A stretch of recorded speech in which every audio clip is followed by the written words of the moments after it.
Welcome, everybody. Good evening or good afternoon, depending on where you are in the world, or maybe even good morning.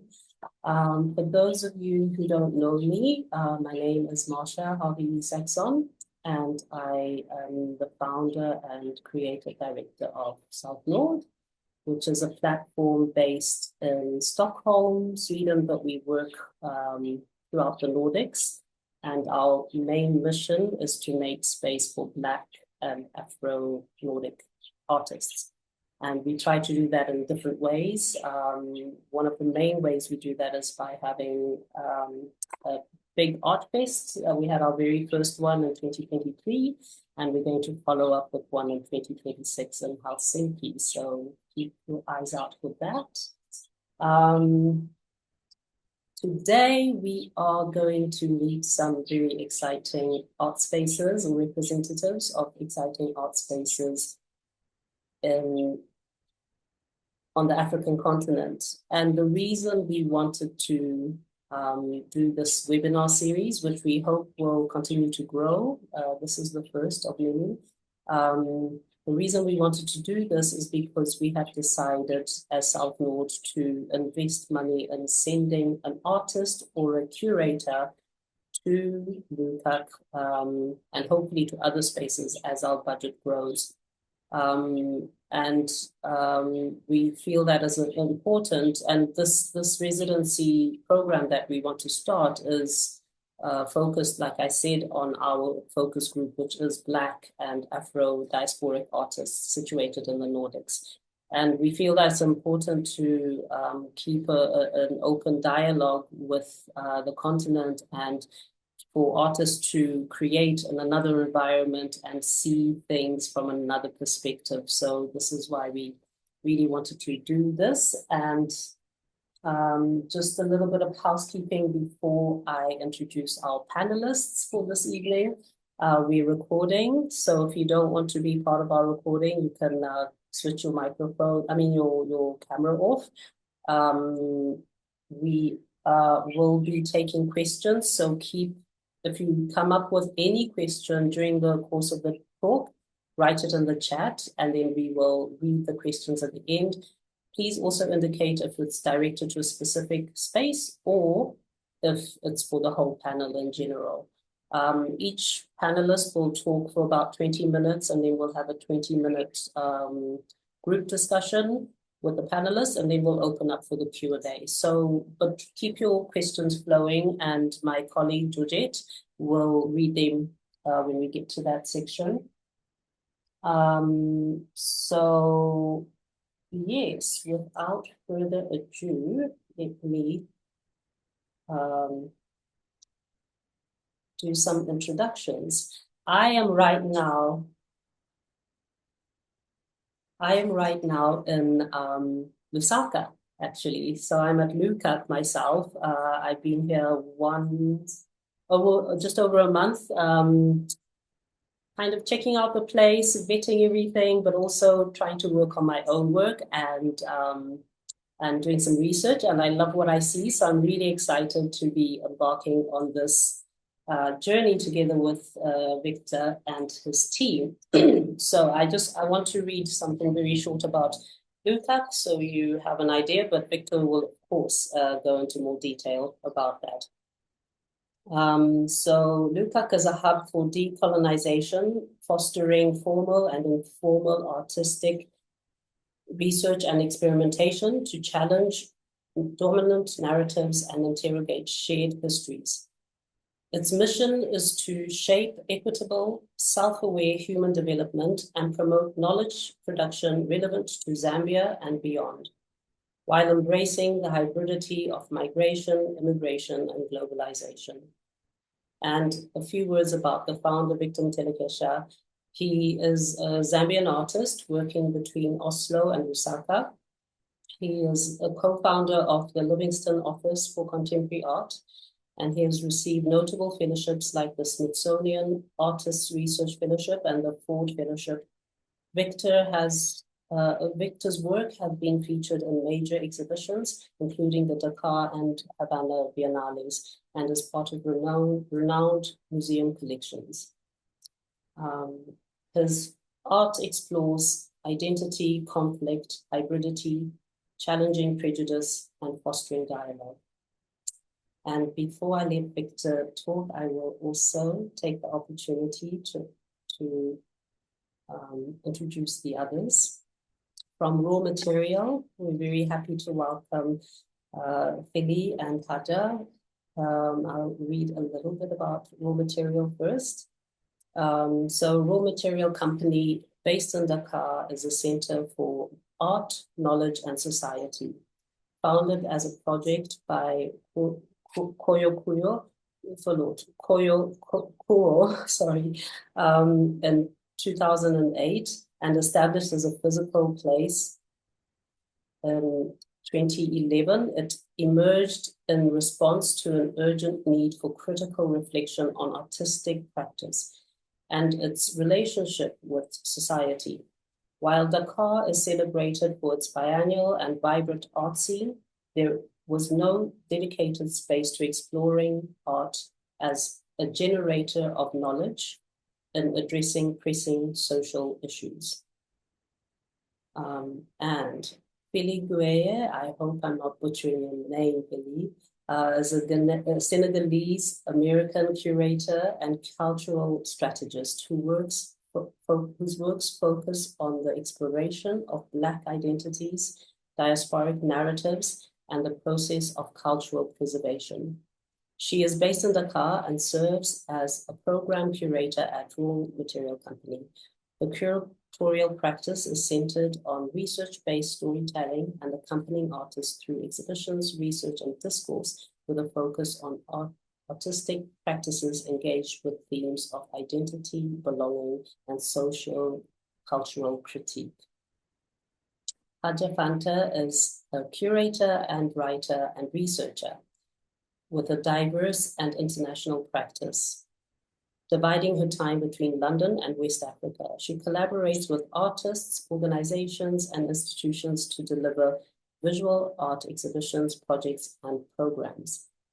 Her research focuses on cultural policy and infrastructure in cities, as well as artistic and cultural production from West Africa and its diaspora.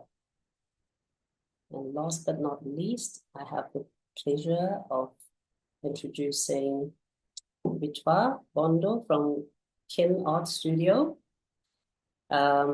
which is an independent and non-profit art organization based in Kinshasa that encourages creation in the field of visual arts and other forms of contemporary expression.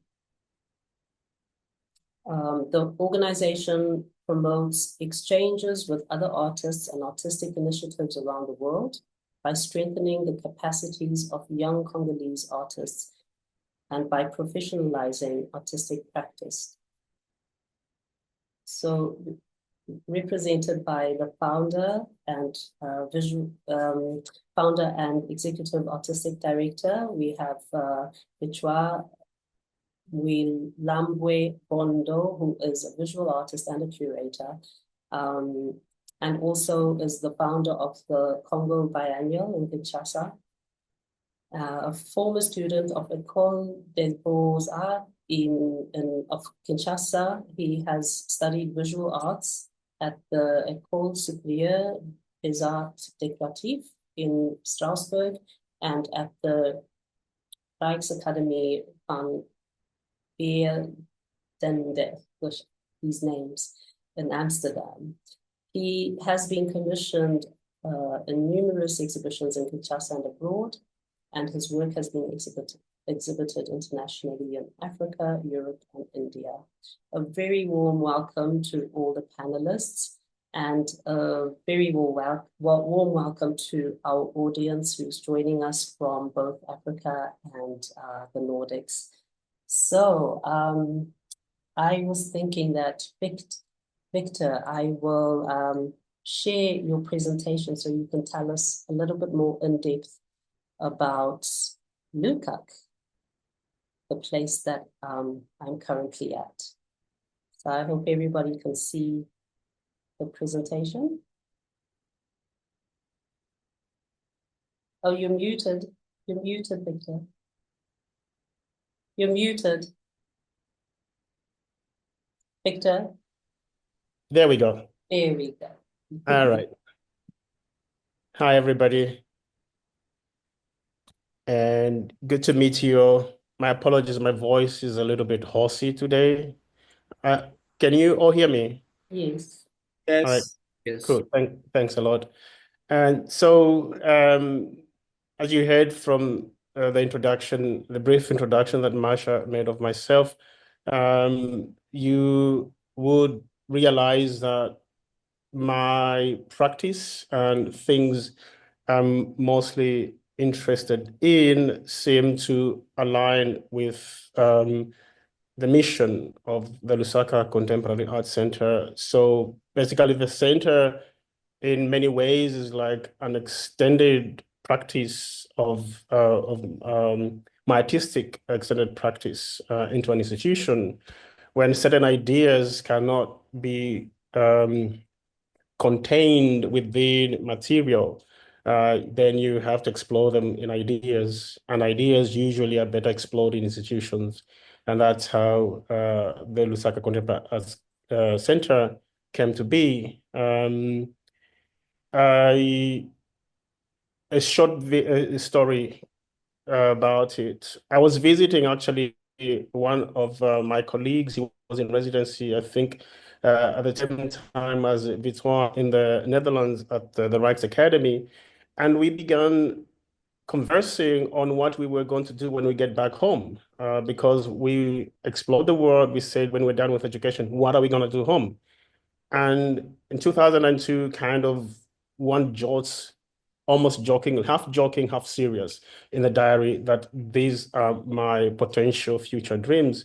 And many years later, 20 plus years later, an institution is established that kind of follows through one's practice, an institution who's informed by both the education that I was receiving at the academy in Oslo, which in many ways was very prejudicial. The information you're receiving, half-baked, the information that is so Western-oriented and concentrated. Then when you feel a sense of loss and a sense of not understanding what it is that you came to the institution for, then you see a potential of establishing an institution that kind of broadens the knowledge base. Now, how to broaden the knowledge base? Should I establish this space in Scandinavia when I graduate?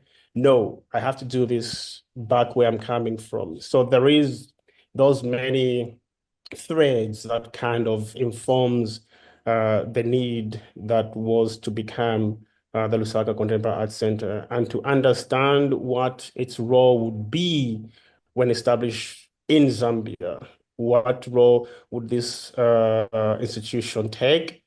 Then you have to then study society itself, how much independence, as it were, gained in 64 was actually independence. How much can an art institution participate in perpetuating the vehicle of decolonizing both the education space, the art space, the cultural space. So basically, those are many, many little threads that kind of informs what becomes the Lusaka Contemporary Art Center.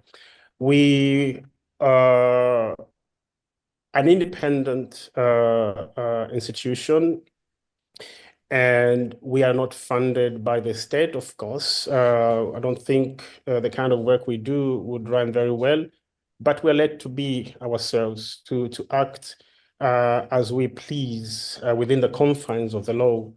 But we do seek partners, collaborators with that like-minded institutions that we can collaborate with to finance our programming. In this case, we are in discussion with Southnord. We are almost done with our talks on how to bring in artists that we can host that we feel they find relevance in our programming.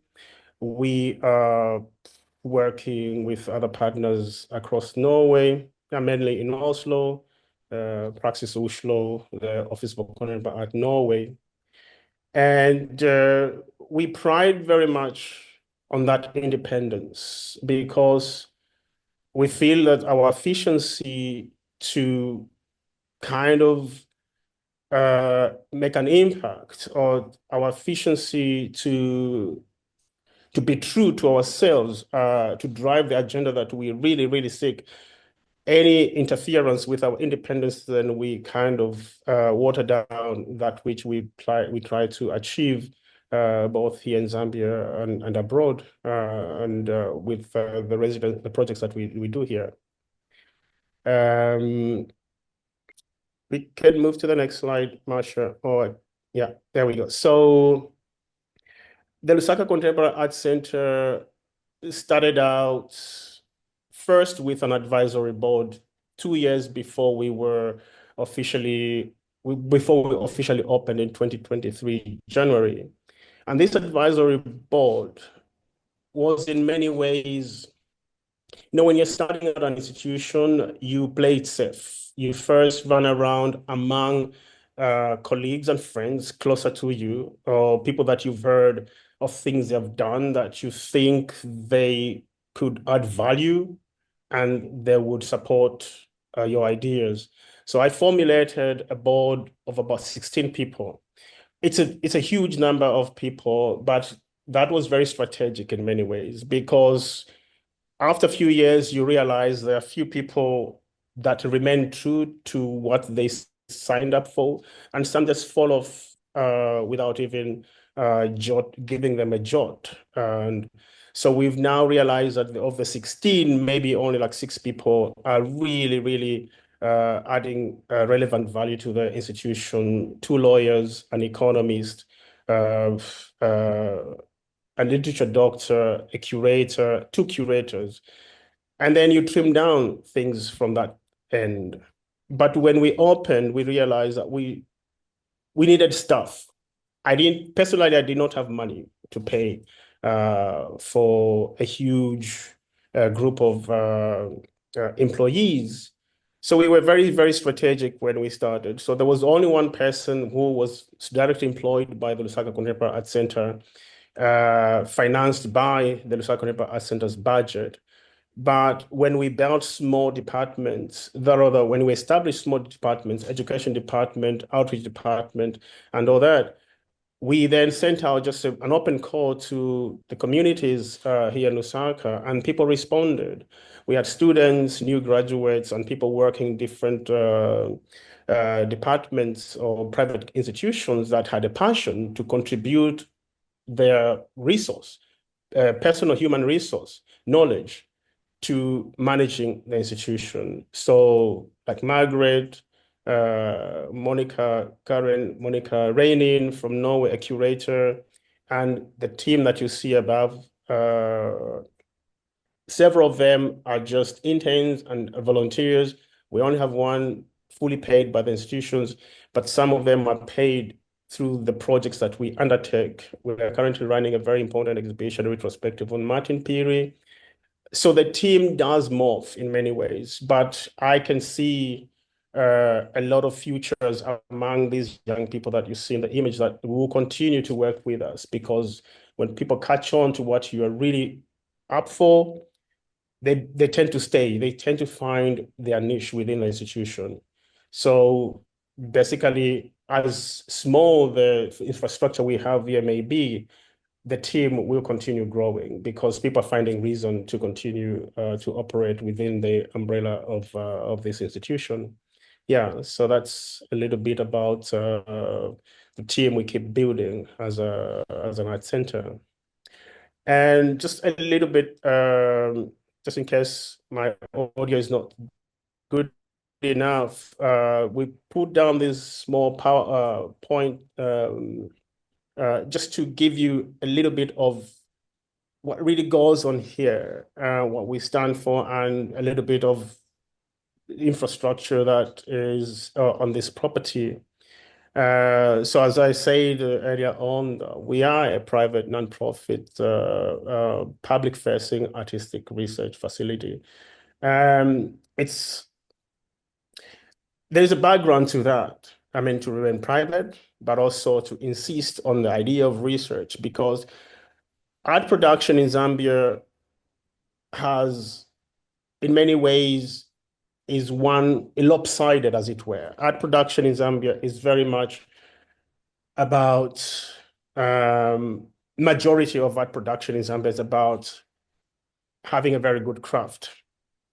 And one has to marry craft and content of that which an artist seeks to communicate. And so we found the reason to bridge that gap as an institution, to insist that research is necessary because what an artist produces must find its way into the wider public. And how can you take what an artist does, what's visual, what is sound, what is however form an artwork manifests, how can it proliferate a society if we cannot have transcribers and transcribing material understanding, and understanding needs research, and research helps then bridge that gap. So we found that need, and then we took it upon ourselves to do just that. And the emphasis on this continued decolonization, I mean, and who would have thought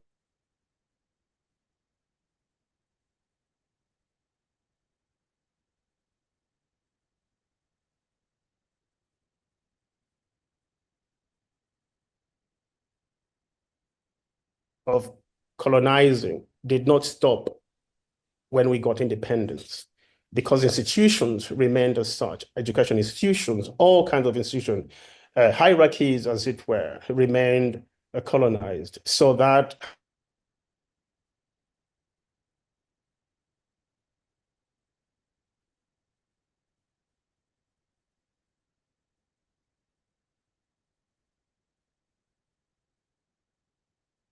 to have a deliberate agenda to do just that. It's very, very critical. And so,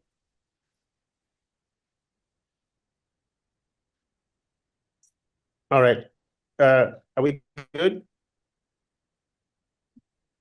All right, just a second.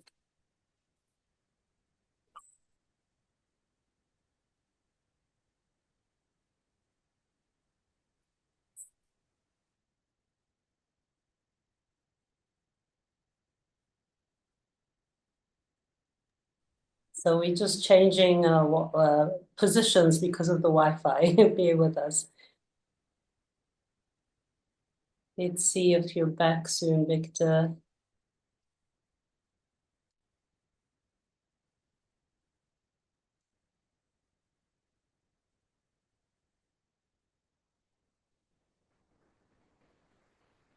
Can you guys hear me? Yes, we hear All right, you. all right, all right. No, Sorry, so sorry, Wi-Fi issues. My apologies. no problem. All right, and we, as it where we are artist driven, it's great emphasis on that, that we are an artist driven. Though I must say, being artist driven does not deny the fact that we also need other relevant expertise to run an institution, to be efficient in running this artist run space. Therefore, we have deliberately co-opted among our ranks people that first they have to find reason to be with us. They must not just be co-opted because they are lawyers or economists or whatever they could be. They are co-opted because they understand our mission, and therefore when they join us, they know that which they are signing up for.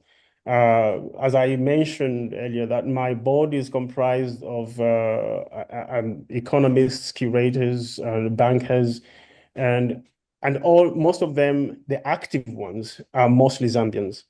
And therefore that gives us enough reason to believe that what goes on at LUCAC does not stay within the art space. It proliferates other circles. as it were, because people in different professions, they formulate other circles in which they discuss business in those circles. So what goes on here find its way being discussed out in the other circles. It's very, very important. That's very, very strategic as an institution to not be one that's just uptight related and only doing art related projects and only communicating within the art space. We communicate beyond and above. And our facilities are quite minimal, but we intend to keep expanding on that. So we have a library space in which I'm standing right now. It's a very special library. It has a bar. Of all places, you have a bar in the library. It's beautiful. And a kitchen in the library. Because, I mean, we also use our library not just for like a traditional library. We also use our library as a space of discourse. This is where we have artist presentations. And we also have this long-term goal of generating knowledge within this library, because all artist residencies that we have here, all presentations that we have here, we seek to record in one way or another, and all knowledge generated within the confines of the Southnord Art Center, all with the help of the residents that come here or other players, we hope to be able to transcribe all that material, find a reason to share it either in print form or digital form. But the idea is not just to collect literature from across the global South, but to add to this literature by transcribing material or knowledge that we generate within this library space, and then fill up our shelves, fill up our digital library, fill up any space that we can to make sure that within 50 years, a lot of knowledge that we will have been generated from within this space will reach those people that are coming after us. Our mission is to exist as an institution beyond our lifetime and many lifetimes to come. So that's what we've intended to do. We have studios that we recently started utilizing. We will be officially naming the studios in next month after the Great Martin Piri. But the studio is one very critical part of our existence as the space in the center there. It has the capacity of hosting a maximum of 3 artists with mobile walls inside. Marsha has a space in there right now.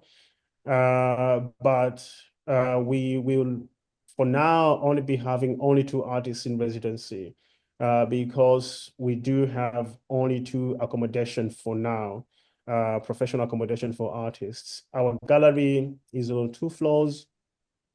The gallery space is a very special component of this institution. It not only hosts exhibitions, as it were, traditional exhibitions.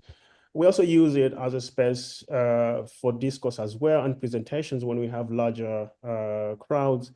But also when writers in residency or publishers seek an artistic space to either launch or publish or have a very important event, we do use our gallery for that purpose as well. And we can, yes, the accommodations that we have, some of the facilities that we have at Lukak, to the left, the Jan Groth Residency Apartment. I'm just going to say a little bit about the name Jan Groth. It sounds very alien to have a Danish Norwegian name naming a space at Lukak. There's a very special relationship I had with a very important artist in Norway. His name was Jan Groth. He passed away in 2002. Jan was one of my most important mentors. I mean, I'll explain about Jan in this way. One goes to school and you realize that one of the most important teachers you ever have in your life is not the one that teaches you in the institution, but one that you meet on the streets, one that you begin to work for as an intern and also as just an assistant, one that becomes your mentor in the real battles of the art world, one that teaches you of the past, of the present, and kind of helps you perceive the future. Jan was a very, very important person in my life, a very important Norwegian artist who contributed greatly actually for us to be able to realize Lusaka Contemporary Art Center. The best way to literally honor him was to name one of the most important art spaces within the Lusaka Contemporary Art Center, which is the residency space which Marsha is actually occupying right now. And the Mercy Residency, it's another space that we dedicate to artists in residency. So those are the two spaces into which every person that comes into residence at LUCAC will stay, one or the other. Of course, right in the same property, we have Chogwe Lodge and Bar, which has several accommodation spaces, commercial spaces. And also we have the bar, which is one of our best hangout spot we have here at the Lusaka Art Center. What's the next slide, Marsha? I just wanted to say that you have 5 more minutes. So if you want to cover something, choose what you want to speak about because you have 5 minutes left. So. All right. I go up, maybe, yeah, somewhere here. Yeah, just stop here. Yes. So I kind of spoke a little bit on collaborations. We value collaborations a great deal. We need, as an institution, we cannot survive as an island, as it were, but also our relevance is not only to here in Zambia, but to the rest of the world. The work that we're doing is not limited, or the agenda we're trying to drive is not limited to Zambia alone. So we are always seeking out collaborators, and also we need financing to finance everything that you've seen and our staff. So we have found Southnord should have been listed here. My apologies. Sorry. On the side of partners. But the Livingston Office for Contemporary Arts, the institution I helped found in Livingston, which is headed by my good friend Anawana. The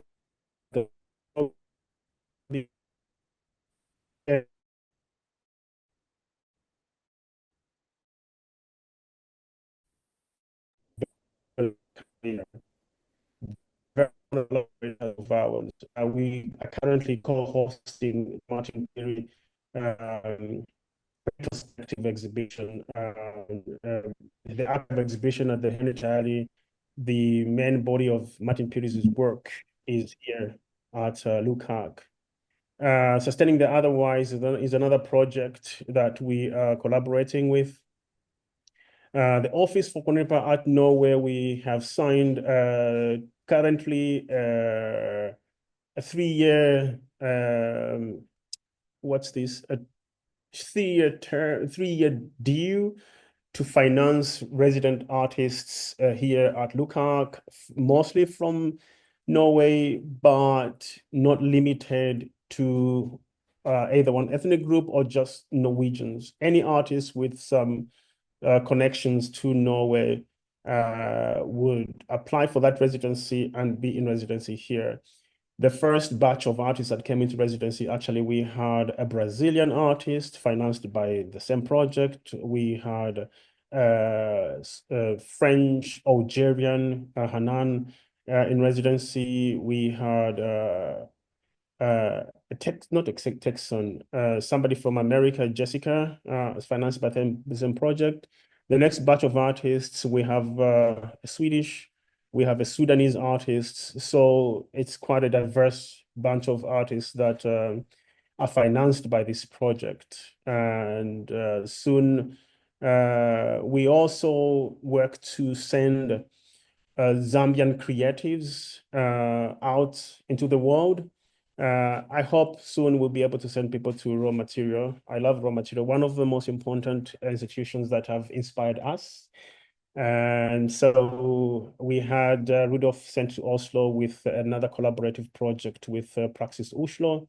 So we work, both sides. We don't want just to be receiving people here, but we also want to send people out and about into the world. It's the best way to grow as an institution, but also to grow creatives, as it were. Yeah. Amazing.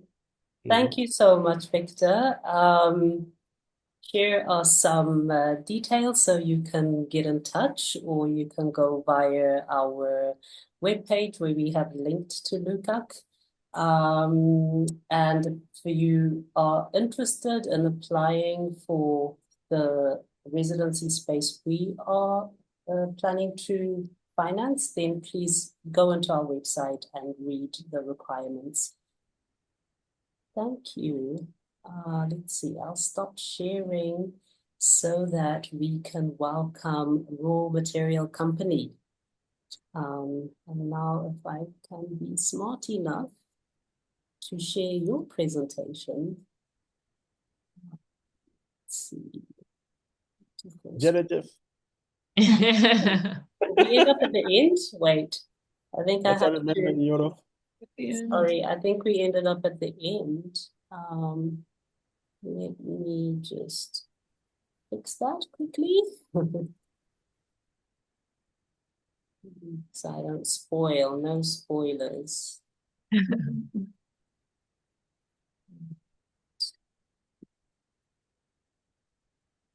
That looks more like this. So here we go. Here.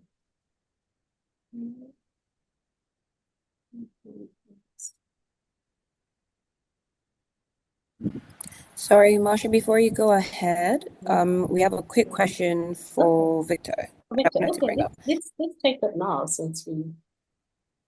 Yeah, okay, so, and I guess this is also for us as Southnord as well, because it says LUCAC, but it's the Southnord Residency. So the question is this program strictly limited to visual artists, or can performance artists also apply?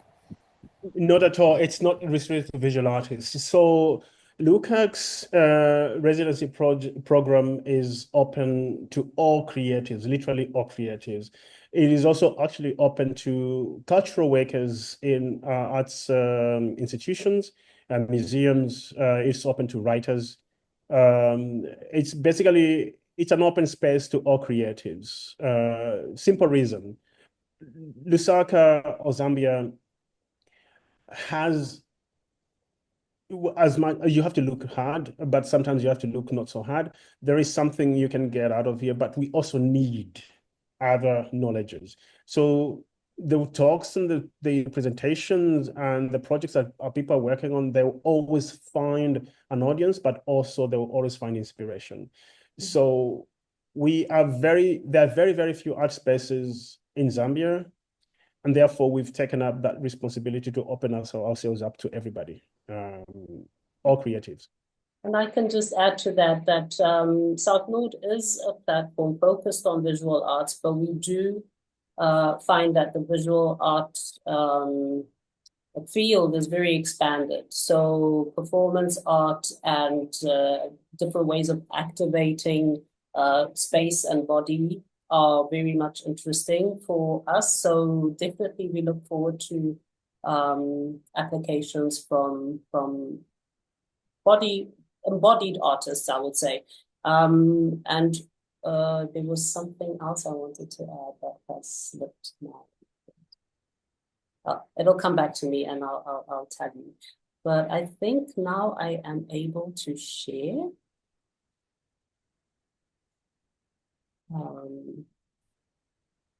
Let's see. Oh yes, now I know what it is. That I wanted to add was that we very much welcome curators and organizers of visual arts events and exhibitions and things to also apply, because that work also needs space for thinking and dialogue with others. So I welcome Fili and Haja to take over. Thank you so much, Marsha, for having us. It's such a privilege to be here amongst all these amazing practitioners. My name is Haja Fanta. As Marsha so kindly introduced me, I'm an assistant curator here at RAW, and I'm here with my colleague Philippe A, who is a curator of programs. So, Raw Material Company is a center for art, knowledge, and society. It was founded in 2008 by Koyoko, and it took physical space in 2011. We are not bound by discipline, so we work transdisciplinarily, if that's even a word. We work with architecture, visual artists. We even go as far as food and fashion. We embrace all and see that as part of how we engage with society and knowledge generation. We also don't only curate exhibitions. We predominantly have public programs, and that takes place as Fridays at Raw, for instance, or we have symposiums, which we just had, as well as like our publications in which that we collect the information that we have generated and disseminate it through physical publication. We have artistic education, residencies, knowledge production, as I said, and archiving of theory and criticism on art. Thank you, Haja. Hi, everyone. I'm Fili Gay. To continue on this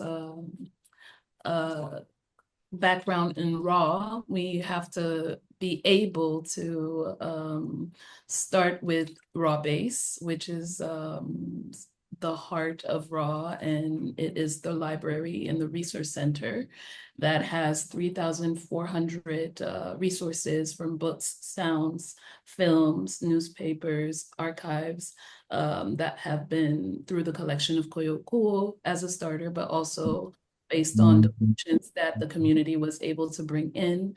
But the concentration was also in order to be able to tell our narratives and also highlight those who share the Black narratives within the continent and in the diaspora. And basically it is one of the resource centers that is the biggest in Dakar. It gathers resources around art, and with a focus in practice, ideas and work from the African continent. It relies on the idea of preservation and transmission that are the main goal of any library or archival space, but also taking all kinds of knowledge into account as a source of heritage. We do also create specific curated libraries for exhibitions that we call the reading rooms, and also take into participation in book fairs. Yes. Can we go a couple slides, Steve? So these are some of the publications that we have done through exhibitions, through the symposiums that came out of the symposiums. And yes, so these are the images of different posters and publications in the collection of the RAW Base.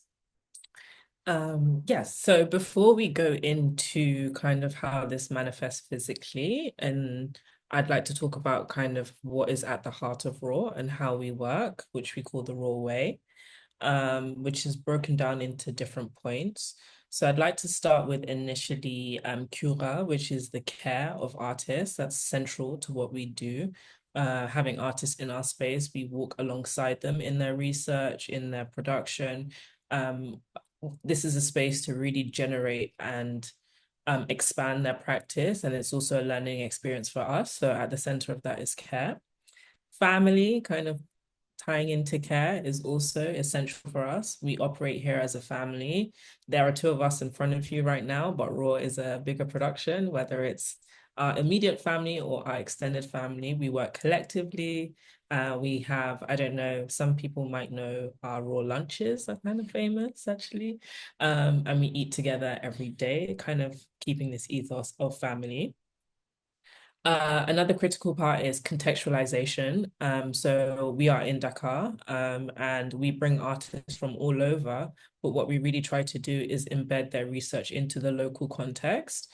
We do this through many different things. So that could be the research. It can also be how artists present their research to the local community. So we have this program in which when artists have research that they've completed, we have an event where we invite our local community to have discussion, to ask questions, to really invigorate that research. And we also, another point is the destabilizing of hierarchization of knowledges. So, we have the amazing raw bases, which really talked about, which is, full of publications, but we also look at different forms of knowledges, and we try not to uphold a certain knowledge above other knowledges. So we've had researchers where it's been primarily through family photos that we've been able to generate the information that we have. So we seek to engage with anything that will provide us with the knowledge that we are seeking. And we seek to contextualize that knowledge at the same level as we would any kind of type of knowledge production. We also, as part of that, is our place-based education ethos. And it not only looking at academics and academia as knowledge, but people within society that hold that knowledge.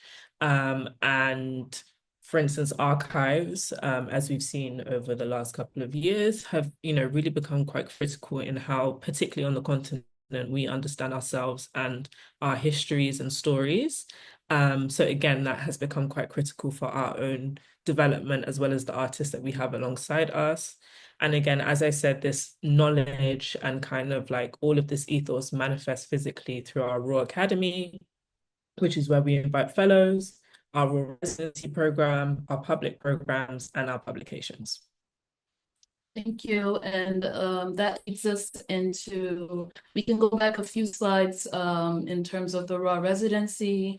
The Raw Residency started, and it has two formats, which is the research-based residency and the production that has been inspired and honored, as you would see, that by Issa Sambu, who is a sculptor, playwright, performance artist, painter, author, and social worker, and the founding member of the collective Laboratoire Agita, and is a remarkable total artist, as Koyo Kuo would mention him, and was a great mentor to Koyo in this journey of raw becoming.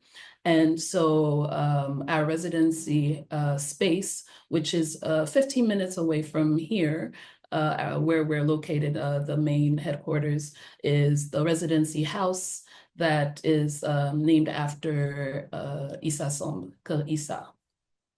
And so it started in 2011 and is located in Baobab. And it is a program that has welcomed over 70 artists. And so from what Haja said before, we can go through the next slides just to show the different residents that we have welcomed. It goes from visual artists to architects to curators, researchers, from various nationalities that do come here in order for us to help and accompany them in the knowledge production that they do seek. And also, it's also an opportunity for us to be able to accompany and document in real time the research and the knowledge that we are able to acquire through the network of key people that align with this line of research. And it's also answering to a Pan-African vocation of collaboration and exchanges with artists from the continent and elsewhere. And the two research residencies, it doesn't necessarily, in terms of our residency, doesn't mean that it'll lead to an end presentation, but like Aja mentioned, there is a program within the residency in order to invite the public to know more about the artist or curator or architect that we have in residency, and is able to reflect with the public, with us and the art ecosystem, to be able to share what their line of research is, their interest is, and what they're seeking, and apply that critical thinking together, which is called the Vox Artis, which we will talk about later. And then we have a production residency, which is 4 weeks, alongside also the research residency. But as Marcia is showing, we have we don't limit it to those times, because a prime example is with Tuan Andre Nguyen, who is a Vietnamese artist. And he was in residency in 2022, and it was an opportunity to be able to do further research on the post-Indochina War with the soldiers, the Senegalese soldiers that were in Indochina and were that came back home and brought back also their loved ones that they met there, and the reinsertion of them into the society, as well as the storytelling through the women from Vietnam and their experience with this different place that they were living in, and the experiences that they had, and how they passed on the different traditions and through archiving. And it was an opportunity for the Vietnamese community to be able to connect with the Senegalese community, which wasn't able to necessarily know the history behind it. And this was a great opportunity to fuse that and create a wider network and better understanding of the story behind how they came to be here in Dakar, and their experience that they were able to share. So as I mentioned previously, kind of tying back to that residency, if we could go back just a slide. This de-hierarchization of knowledge is truly embodied in this project, because again, as Felice said, we had to turn to other sources of knowledge, because this wasn't so documented in a way that we could pull from to research. So a lot of it included personal and family archives. And we did also take into account academic documents, but giving importance to other forms of knowledge is what really brought this to life, and allowed us to trace links with the wider history behind the story. And for some years now, we have been taking up interest in these communities that have been documented or not so documented. So conscious of time, so I'm just going to speed through some of what we've had. So we had Yasmin Eid Sabak and Ahmed Alfor, who had unfolding of intimate stories of Lebanese and Palestinian communities in Dakar, and specifically to link find the links of solidarity between the state of Senegal and one of Palestine. For those who don't know her, she's been working in a refugee camp in the south of Lebanon for more than 5 years, collecting archives of the people living and sometimes who have grown there to tell these untold stories. What was specifically interesting about this, as ethically they didn't want to show the pictures, which are part of private stories, they decided to work and develop programs on the missing images, which was again a different way of working with archives and kind of de-hierarchization of knowledge. Next year, we also had Hassan Salhab as well in 2023. Could we move to the next? We also had Kaval and Zinga, who led a research project and exhibition on kind of the history and architecture of Dakar as well. Next slide. Next slide. And sorry, if we just go back one. We have Janilda Bartholomew, again, who is coming this year, actually next month, to do some research on the Cape Verdean community here in Senegal, because there are long links between those two communities. And we'll be going alongside her, working on this research to understand how they've situated themselves within Dakar, and other stories that may unfold. So we are going to talk about Raw Academy, which is an experiential residential program. It's a training program, which was important in the process of developing the programmings, and it's part of our pillar program at Raw. 1 second. Sorry, 1 second. Can we fast forward to the next slide and then next.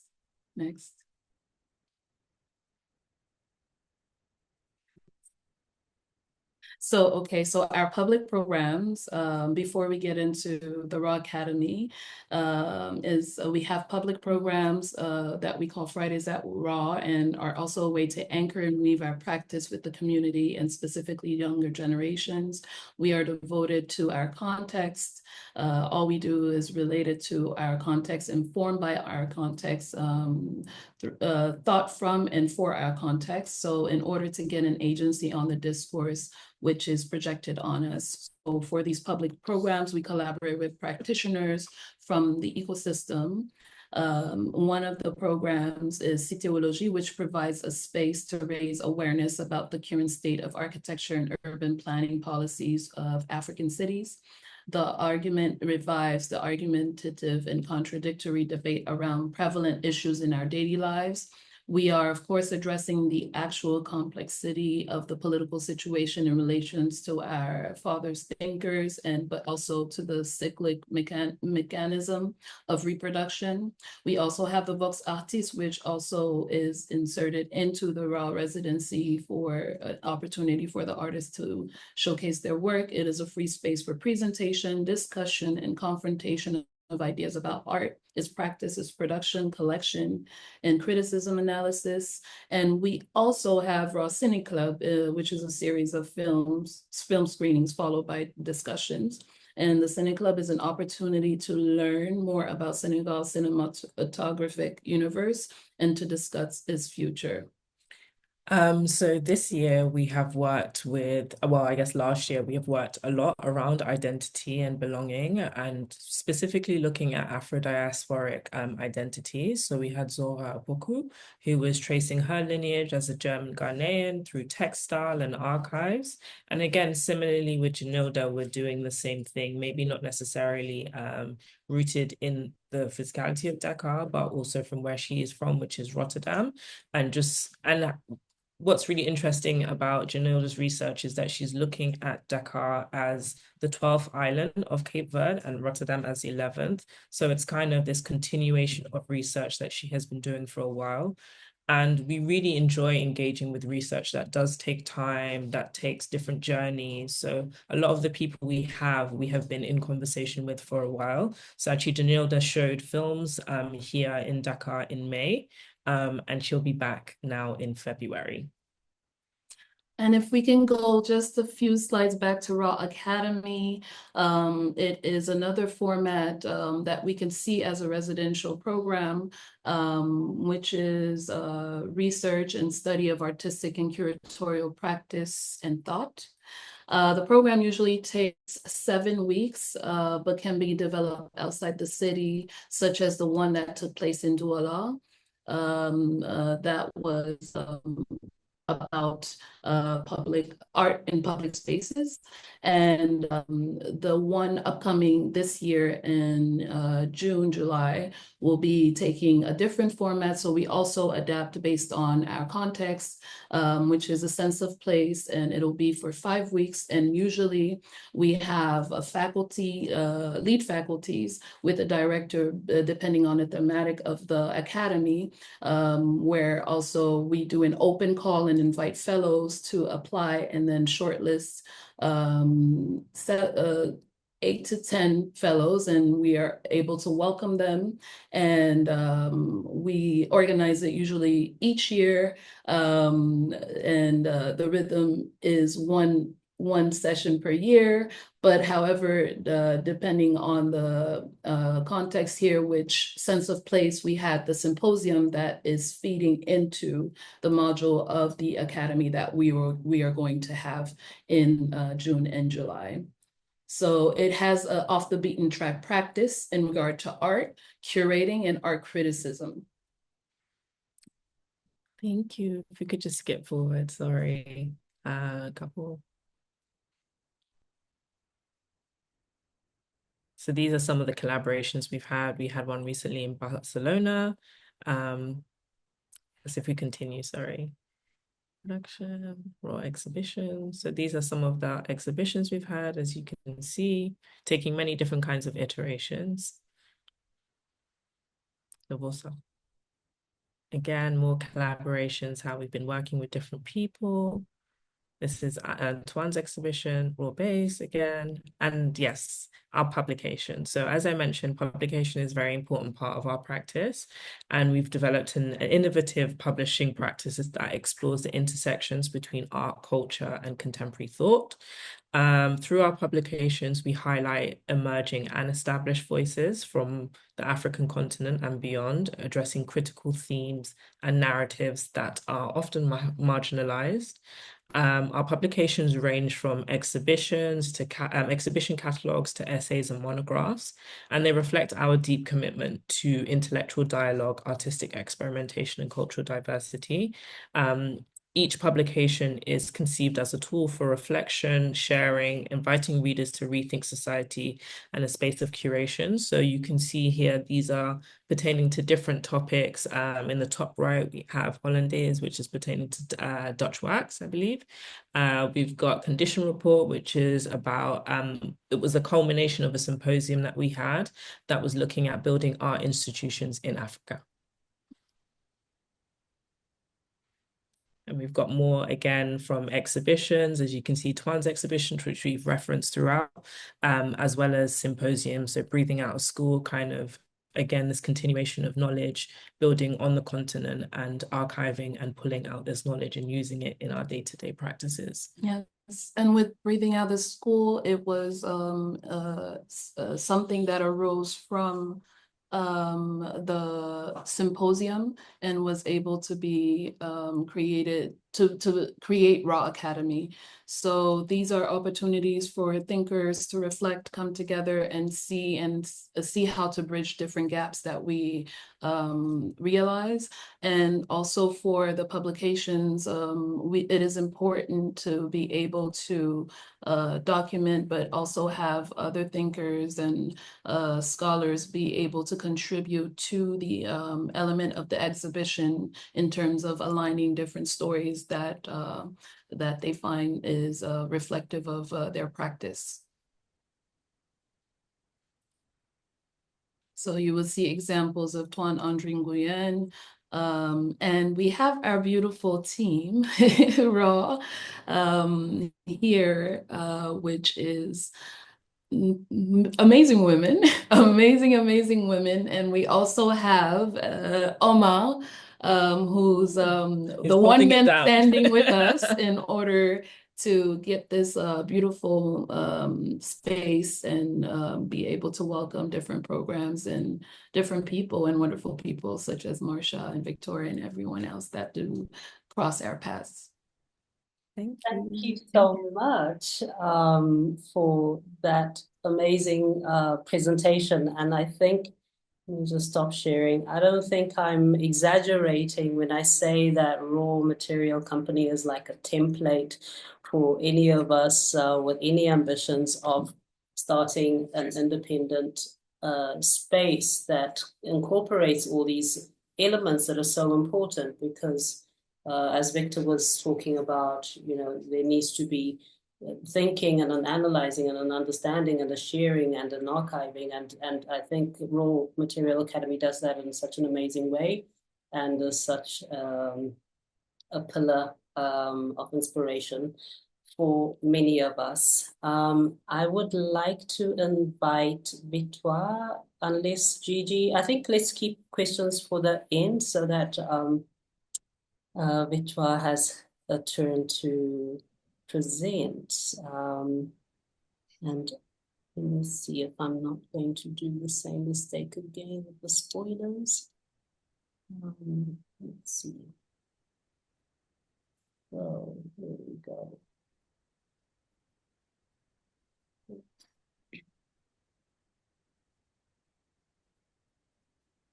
Oh, yes. Yeah. Welcome. Okay. Full screen. Here we go.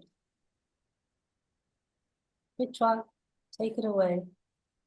Okay, thank you so much. And I'm so happy, for introducing me, and also happy to hear about the project Victor do in Lusaka. And I remember I was there before the opening of this project, but I lived 3 days before. And I think I'm so glad to know that something is happening around the continent. And thank you again for Raw Material Company presentation. I like it with a wonderful woman and the Kuyo team. That is great. I like a lot. And thank you so much for this. For me, I think it's a just great meeting to know each other and to also to have a change around what we do in our country, in the continent, and in the world. Thank you so much. I'm Victoire Mwilambwe Bondo. I'm a visual artist and founding director of Kin Art Studio and Congo Biennale. Based in Kinshasa, in Democratic Republic of Congo. We are in the middle, in the center of Africa, close to Zambia, in the country of Victor. Yeah, and I think I sent my presentation. I don't like to read about what I write, but I would like just to feel so free to exchange about what we do, our experience, and how we organize stuff, in Kin Art Studio, and all, vision or mission perspective, and also to talk about Kin Art Studio as a space of knowledge and also as a laboratory for transformation, and also laboratory for transmission of knowledge in Kinshasa and Democratic Republic of Congo, and a little bit about what we can find in Kin Art Studio as a residence program or art center, and also our network and how we work also with different advisor boards that help us to build what we are doing today. I'll talk about also artist residence program. Pirak is artist and curator in residency in Kinshasa, and a little bit about Congo Biennale. I'm so sorry, my English is not so good, but I'll try to do my best because we speak more Swahili, Lingala, and French, but English is a new challenge for me. I like it because it's the way also to try to cross the border to leave French as an or colonial language, to go to learn other language, like English and others. Okay. Yeah, Kin Art Studio is, as an organization, is an independent, non-profit art organization based in Kinshasa that try to encourage creation or and young artists working in the field of visual arts, and also we are open to different art expression, like special contemporary expression. We are really open to work with musicians, to work with dancers, to work with different people, architects, try to develop things with visual art, but we are more focused on visual art. And at the same time, although it's so open to different experience, because we think that our organization, Kin Art Studio or our space, is a laboratory of sharing experience between different artists. They come from different backgrounds, different knowledge, to see how we can build the future together, how we can also interact between us. Kin Art Studio is founded in 2011 as a physical space. I remember when I create these projects, it starts like in mental space before to have a physical space. The mental space was between 2007 to 2010 and 2008 to 10 when I was at the Rijks Academy in Amsterdam. Was a great opportunity for me to see what is happening also at the Rijks Academy, connecting to all my experience, when as an artist traveling around the world. But when you are back in the countries, you realize that we need something, and we don't need to wait or government or politician to do something for us. And the good way to say we need it is to start, and is the way I decide when I was at the Rijks Academy. Hello, can you hear me? Okay. When I arrived at the Rijks Academy, one of my motivation. Victor, could you mute yourself, please? Thank you. Okay, thanks. Yeah, when I arrived at the Rijks Academy, even before, one of my motivation was just to arrive to learning from different experience, learning from different people, and also share my little experience, and to see how we can build something different in Kinshasa, in Congo. It was also one of my my motivation. And after, we realized that it was important. After the Rijks Academy, I realized that it was important to build this project to give opportunity to other young artists, and also to prepare the next generation, to give them opportunity. Is this kind of opportunity I have to study in France and move in different countries, and also to go at the Rijks Academy in Switzerland and other countries in Africa. Many young artists from my country didn't have this opportunity. I think for me, it was important to create this project to give opportunity to these young people to have a space of exchange, to have a space of that they can develop their work and to work as a professional in context of Kinshasa and Congo.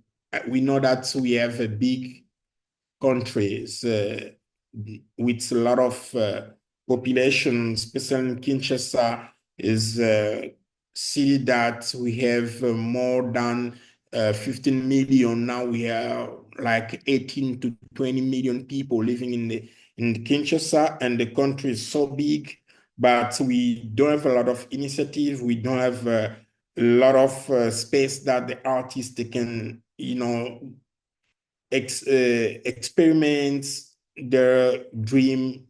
They can work, they can change knowledge, they can build their work, and also can try to dream. And for me, it was really important to create this dream space that can help artists to dream. But we move three times. We start with small space in 2011 that funding myself during 3 years. And after we moved to the second space, was a little bit bigger. We give more opportunity to the artists from Kinshasa to have a residence space and to develop their work. And every time I was just dream to make a big space. And we move again, and other space was 2,500 meters square that we built a lot of studio for artists, and was a great opportunity for us to develop things with different people in this space. And now we are in other space close to the Congo River, in also was the former industrial space, like the last space we was located in main city of Kinshasa.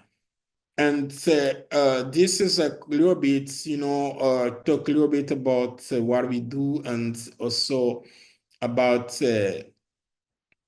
how we try to develop things, especially, and with this space we have right now is 1,500 meters square, is quite small than the first one, the last one, but we have a big space, outside space, that we can develop more work in the public space with different people come from the community.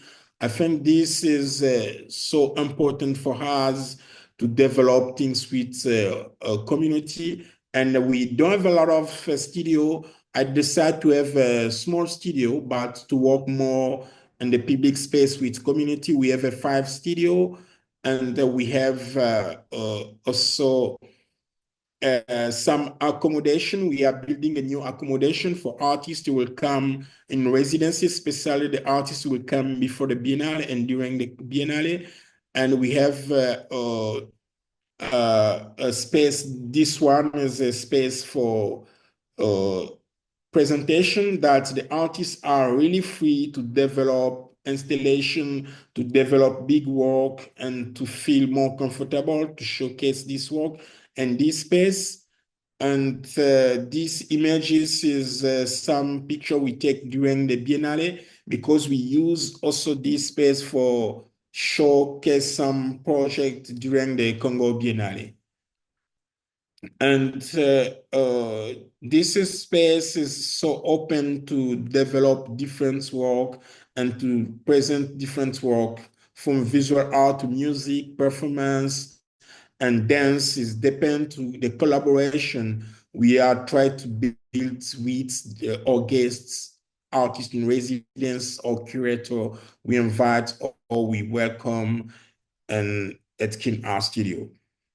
And our mission is to promote artistic education by transmitting knowledge in the field of contemporary art, by organizing master classes, training, workshop, by inviting some renowned international and professional artists and other young emerging artists, journalists, curators, and cultural operator to come to work with us, and also with the population, excluded to form artistic activity. Some people, like in Kinshasa, are not connecting to what we do, because most of the artists, they go to showcase, and this, we call it Cultural Art Center, French Cultural Art Center, or some spaces only in this, on the small space in the city. And for us also to decide to go to work with these people are a little bit excluded to this kind of place or event. We create a project to work with the community, but to introduce them also to what we do, and to invite them to learn the art process and to participate to the art process. This is really important for us, and especially with some big project we do like Congo Biennale.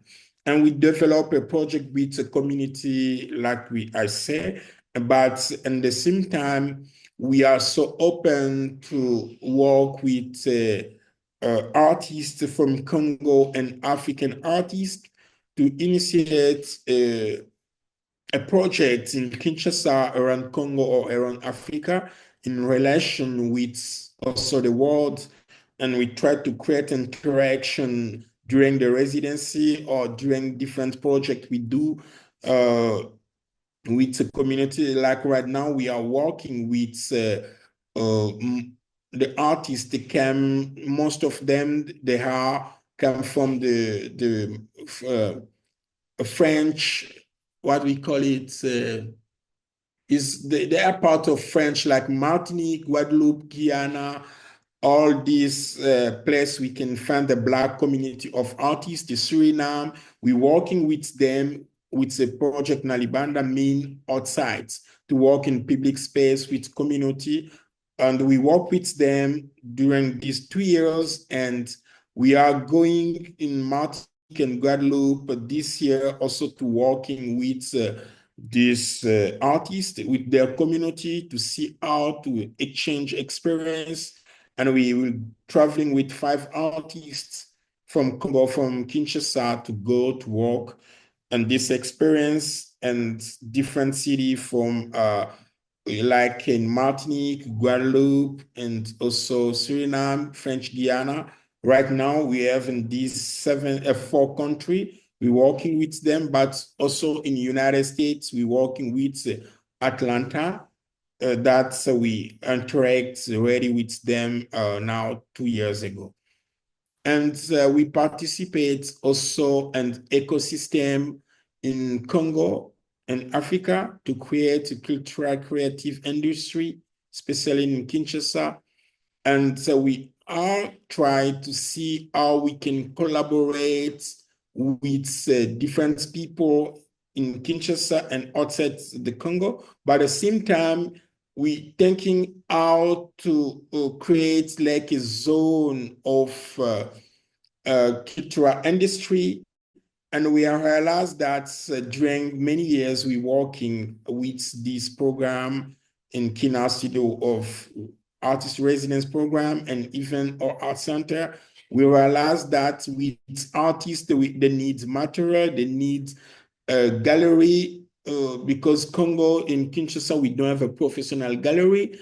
And we think that Kin Art Studio now can build a professional gallery that can help artists working with us, not only to showcase in Kin Art Studio, because Kin Art Studio is a place that we open artists to experiment more things, but the gallery will help artists to showcase and to also sell their work and to live as an artist in Kinshasa. And also at the same time, we create a new project, we call it Artifacts, Art Design Factory. This project is really business, is a business project that is working with Kin Art Studio and is helping to see how we can transform the ecosystem, how we can also help a young generation of artists and other working with us to have a more opportunity to work on the business, to sell their work, to showcase their work, and also to use their images in different form and to give them the copyrights and can help them also to survive and to live in Congo as an artist. But this I can talk about more because I don't have more time. I have only now 3 minutes. I need to go fast.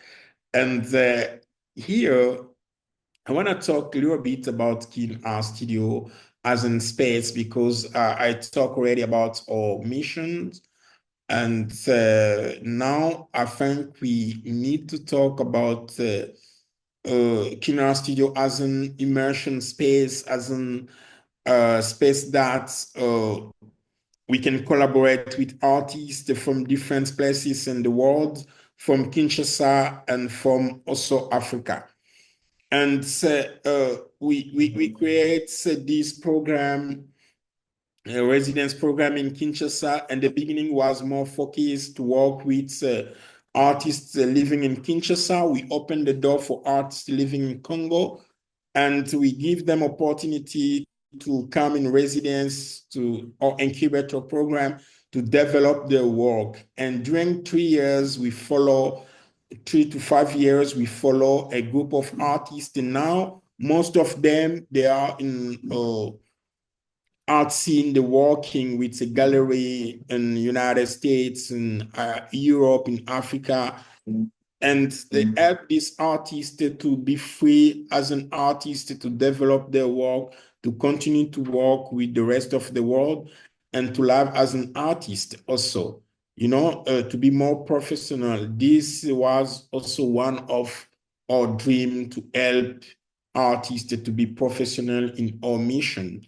And I think we do, something, but we need to continue to dream and to go fast with what we are thinking about. And the King Art Studio, when I talk about the studio, artist studio, and I cannot forget to talk about art library. We have art library or library. We have a collection of more than 1,000 book catalog and other book for arts, and also exhibition catalog, and also other specialized by contemporary arts, African arts, and also the global arts in general, and also different catalog or book for different art center that's working with us in collaboration. You can find it in our library. And we have also some a magazine, DVD. We can show video from different artists. We have some essay for art theory, philosophy, architecture, design, and photography, film, dance, and philosophy in our library. But our library is, in the same time, the place of activity. Our library are also developed to stimulate knowledge, reflection, and discussion. Topics are closer to relate to development in the interest of the artist in residency. But at the same time, is that place that artists can present their talk, because we do more talk with artists. We do some workshop also in this space. We use it to different events, like when we receive some guest artists, we invite them to do some talk presentation, and we invite some student artists to come to have a change with our guests. It's a really nice place that we can develop different things in this space. And we have a small, like a bistro restaurant. This is one of the places we have set up for our team artists and visitors as the best place to share a meal, because it is open as a place for intercultural and interdisciplinary exchange and encounters between artists and guests in a place of interconnection between an international, national artists and local art scene. For us, is really is not only place to come to eat, to share meal, but it's a place that we exchange many things when we eat with different artists, different guests. Is like a place that we see how many project was built in this space, especially when we have many artists in residency or during the Biennale. And we working also with a network. We are more focused to develop collaborative project, as well as a strong alliance and association with artists, curator, and institution at the local, national, and international level, as the Democratic Republic of Congo is the large country. It's a strategic position in Central of Africa. It's also important to work here on cultural and artistic and the rest of the world.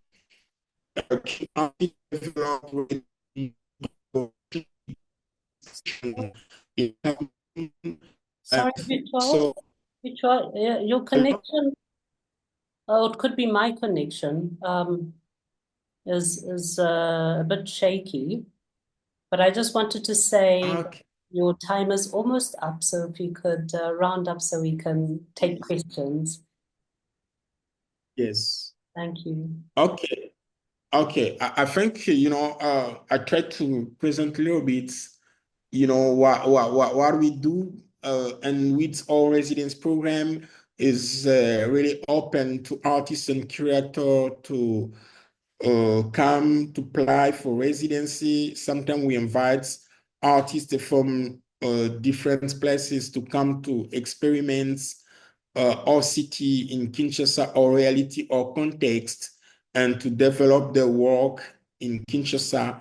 And so we try to give also them some facility that can help them to develop a work nicely with the artist community, and also to develop the work in the public space with different people. I think, we can have a more time to talk a little bit about what we do deeply. I think I do have more time, I use all my time. Thank you so much. And if you have some question, I'm really open to answer to all questions as possible. Thank you.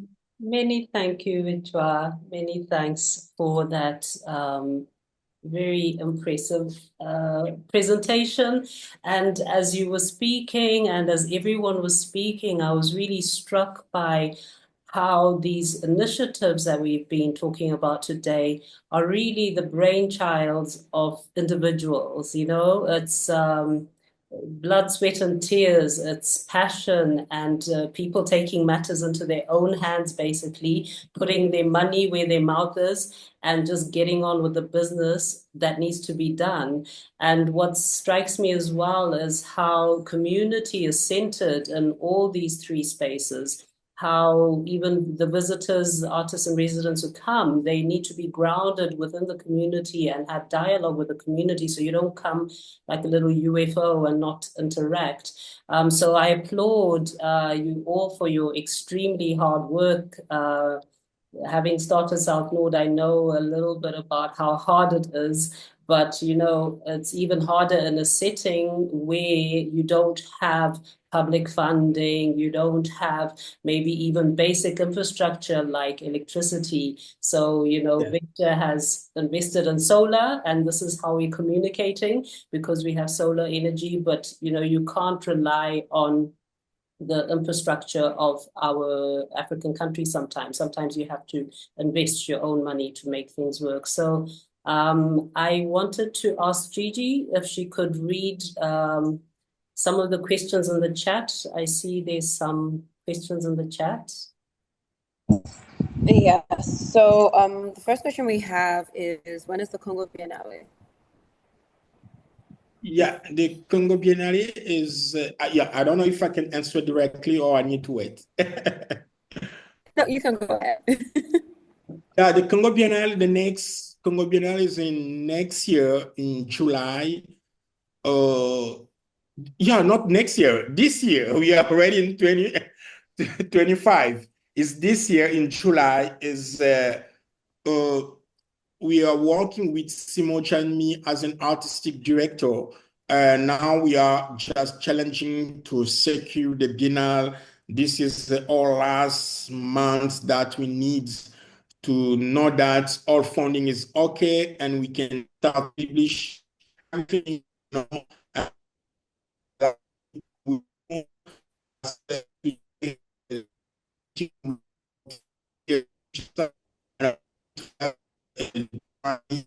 Simon and others, and this month, and we can decide directly to publish everything about the Biennale that will take place in July this year in Kinshasa.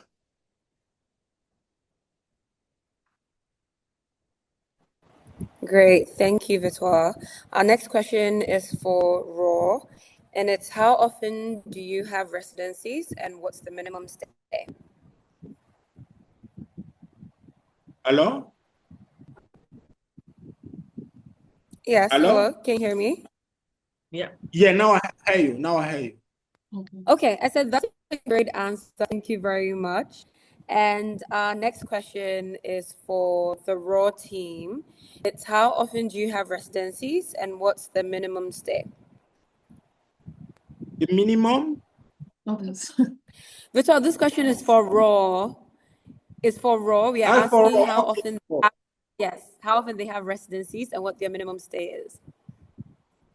Yes, we have two formats of residencies. We have the research residency, which we usually have twice, two research residencies in the year, between the times of January up until May.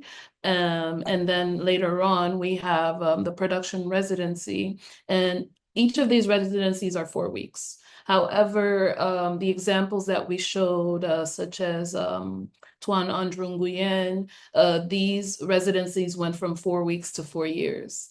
Right now it's taking different formats. It's a traveling exhibition. There's also publications that are coming out of it. And so that's why we mentioned earlier that it's not time-based, even though in formality, it'll start with 4 weeks, but it's a start to something long-term. And we have a production residency during the Parcours, which is also an initiative co-founded by Koyo Kuo, in order to federate a collective of art practitioners and initiatives and spaces. So from galleries to the art centers, to artists, to collectives, to come together outside of the international calendar to be able to continue to activate the art ecosystem. And so in this context, we do have the Parcours, and within the Parcours, in anticipation, we program a production residency, and we are able to prepare. So for the case of Carol Nzinga, this was a production residency. For the recent one we did have with Nathalie Valrac, who was seeking a journey into her multiplicity and into her identity, but also in her practice as an actress.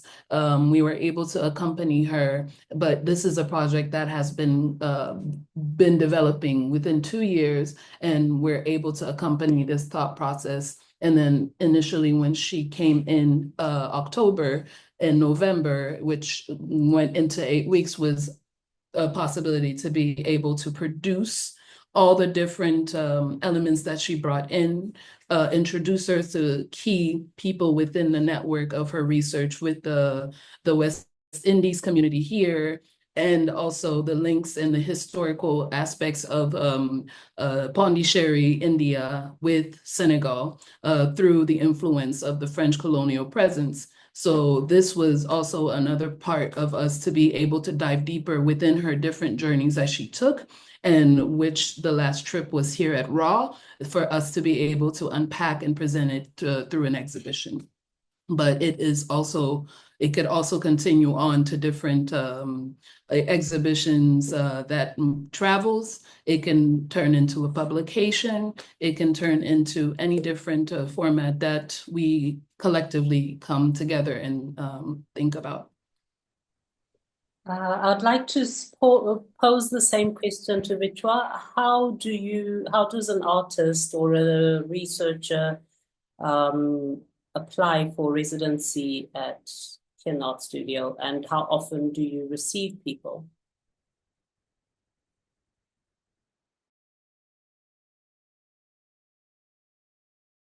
You're muted, Victoire. Your microphone is on. Okay, can you hear me? Okay, thank you so much. Yeah, firstly, we have like an open call when we have a residence program. Other one is because we work in collaboration with some art initiative, and we open the call, or other art initiative working with us, open the call, they select and they send to us, and we select which artists. They can select 3 if they want 1 artist. They select 3, and we select the one we think that can be in residency. This is the way we're working with different collaboration. For example, with Switzerland, we're working with Atelier Mondial in Switzerland, and King Art Studio do the open call for Congolese artists. We select like 3 to 4, and we send to them, and they select 1 or 2 artists who will be in residence between April and July. And for them also, we do the same. We they send to us, we select which one we can come. We're working like that. With Atelier Mondial, with Arts Omai is totally different. And because the purpose as which artists will come in residence here, and also we propose to go to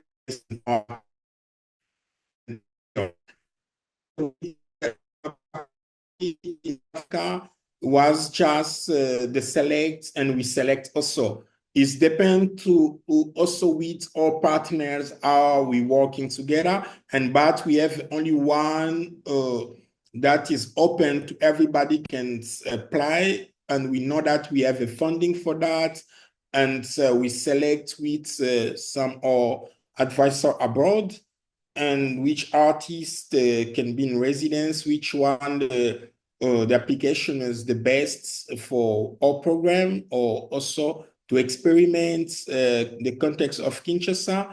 And the last one is we have some recommendation to all our guest advisor or to our advisor abroad, and they can recommend artists, and we see if the profile is interesting, that the artists are able to develop work in the context of Kinshasa, and to share with different artists, to do workshop, and to share with community, and we select. But to funding these artists, especially when we get like funding in Congo, and we fund more artists that come from Congo or from Africa, because from Africa, because most of African countries don't have the funding to support artists to travel to different countries in Africa.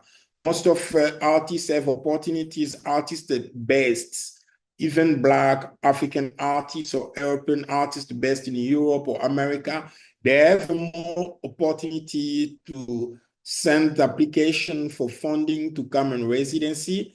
And this, with them, we collaborate in this way, or we collaborate with the embassy from their representation in Congo. We're working with them as partners. And or we're working with some company like a Swiss company in Congo or French company in Congo. They can support artists from their country when we select them to be in residency. And yeah, we're working like that because to get funding is also difficult. And we have a different strategy to support artists from different places, or from Kinshasa, from Africa, to come in residency at King Art Studio. Like, for example, right now, we're working in collaboration with Columbia University. Columbia helped that one student and one professor she's also artist, to be in Kinshasa to work during 2 weeks. And during the Biennale, they will support more students and also artists or professor to come in Congo. In the same way, we're working also with Mokada Museum is in New York. We work in the same way. They support, we fund funding together to support the artists to come in Congo, and also we're working together to support Congolese artists to go to New York. Thank you for that answer. And Victor, I know that you work both with local artists, giving them opportunities at LUCAC, as well as self-funded artists coming from abroad. Could you expand a little bit, Victor, about how the LUCAC process works outside of our Southnord LUCAC collaboration? Sure. So the Lusaka Contemporary Arts Center does have an ongoing open call to artists, creators, curators, cultural workers from anywhere in the world. But we are quite, relatively specific about who to select because we have an agenda, of course, as it were. So they have to align their projects or their proposals. They have to align with a specific LUCAC agenda. And then we kind of select in an event where an artist seeks financing. We try our level best to help guide them to sources of financing because, as it were, we are self-financed. We do have a limited budget to support long stay for artists. So most of the artists that we will afford to pay for are Zambian artists for very, very short residencies, specifically young Zambian artists. But outside that, we encourage artists to seek financing. So when we make an open call, we select an artist. It will take more than 6 to 7 months for back and forth, helping artists, guiding them and helping them find solutions until they accumulate enough resources to then pay for their residencies when they're with us. Minimum stay for self-financed artists and artists that have been financed by our collaborators is a month, and the maximum an artist or any creative or cultural worker can stay here is 3 months. But that is just on paper. As Ro has explained on how their residencies vary, it's same here. When you have a compelling reason to continue collaborating with us, even when your period had ended, and then you still seek Zambia or Lusaka as a primary resource for your research, then we are very, very happy to accommodate you on your return and then accommodate you on fulfilling your project to the very end of it. Yeah. Thank you. Thank you for that. I was thinking if there are no more questions in the chat, I would like. Do we have anything, Gigi? Yes, we have one more question. Okay, great. Yeah, let's take that.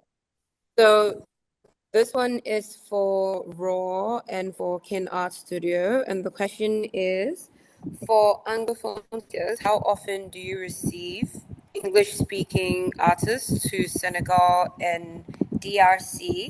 And what does the residency look like for them?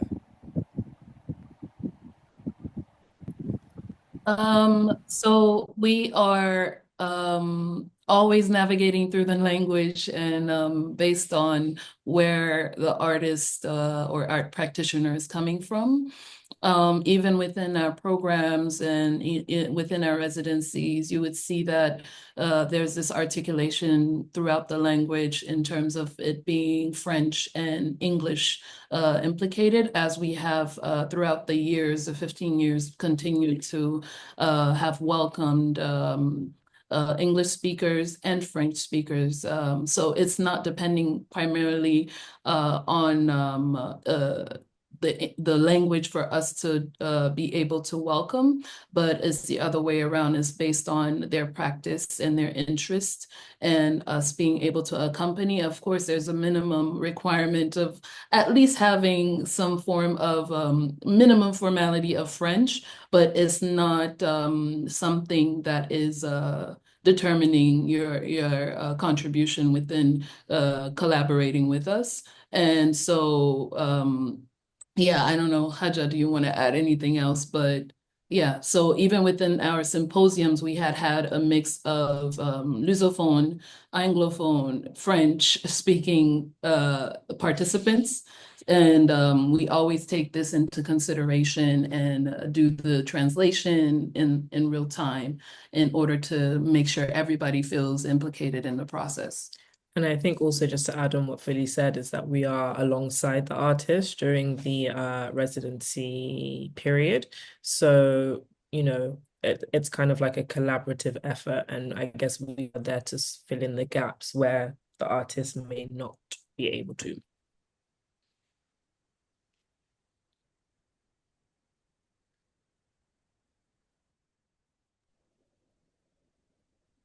Victoria, you're muted if you wanted to answer. Yeah. Sorry. Okay. For King Art Studio, and first, want to talk about the language. We don't care about language, and we say that the art is ready language. When the art is ready language, when we welcome artists, even you speak English, Portuguese, I don't know, Chinese, we don't care. But the problem is we try to find the solution to see how we can translate, which person can help us to translate, to help, and also this kind of artists, we want them to come not for short time, but to come like 3 months or more, because give them also time to arrive as an artist, have this experience, you know, because I speak French in Congo. When we go somewhere at the beginning, when I was going to the residence, like in South Africa, was just during 1 month, you are fighting with the language. But I think the really language was also how you communicate also with the place, with people you meet, how you are open with people you meet, with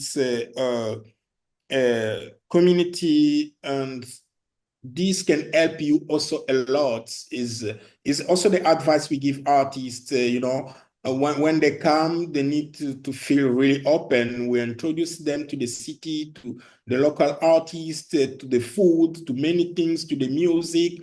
We go somewhere, we dance, we listen to music, and all of this can help the artist to feel really comfortable, to be open, and also to learning sometime Lingala or some French word, and help artists a lot also to develop things. During 1 month, the artist can, you know, feel something different. The last 2 months is the months that the artist can really start develop things, but the first month is challenging with the city, with the context, reality, language. We are really open for that, but at the same time, you know, and we when we invite artists, we tell them that we are Kinshasa. We are not New York. We are not Paris. We are not, you know, we are Kinshasa. If you come in Kinshasa, you need to face the context and the reality. This can make the residents so different to all residents, because it's city to city. When you are in Kinshasa or in Kampala or in Lusaka or South Africa, it's totally different. And it depends which place we are. And so this, I think, experience help also us to learn from the artists, and the artists to learn from us. And we are really open to give them opportunity to face the context and to learn from the context also. Thank you so much. I think those are brilliant ending words. Really about, you know, residencies is about traveling and landing in a context and embracing it, hopefully. So artists who are not willing to embrace the local context and make an effort to immerse themselves maybe shouldn't apply for residency. Maybe they should just stay home. So thank you so much for that. And we've been at it for 2 hours. So I really want to thank all the panelists deeply for your presentations. I would have loved to have a more like panel discussion, but that might be at a later stage. We might come back and meet again where we're not presenting the practicalities of what we do, but we can meet and talk about other issues. To the audience who stayed with us all this time, thank you so much for tuning in. I just want to let you know that next Monday we have another session And in that session, we will have SCCA from Tamale in Ghana, and we will have Nerere Hub, and we will have 32 Degrees East. So Nerere Hub from Harare and 32 Degrees East from Kampala. So tune in for that. I hope you all have a wonderful evening and a wonderful rest of the week. Thank you so much. Thank you so much, Marcia. Thank you to Victoire and Victor. Thank you for it. It's very important for us to be able to share these institutions. And as Koyo always says, people are more important than things. And in this process also, we're thinking about our people and our Pan-Africanism and how we can continue to amplify this. So thank you for having us. Salute. Thank you so much for organizing this discussion. Is help us to know each other and to listen to others, to understand what they do, and this help us a lot to see how in the future we can collaborate. Thank you so much for everybody. Thanks a lot, Marcia. Really appreciate for putting us together. And again, I must re-emphasize this point. Raw material is our big sister.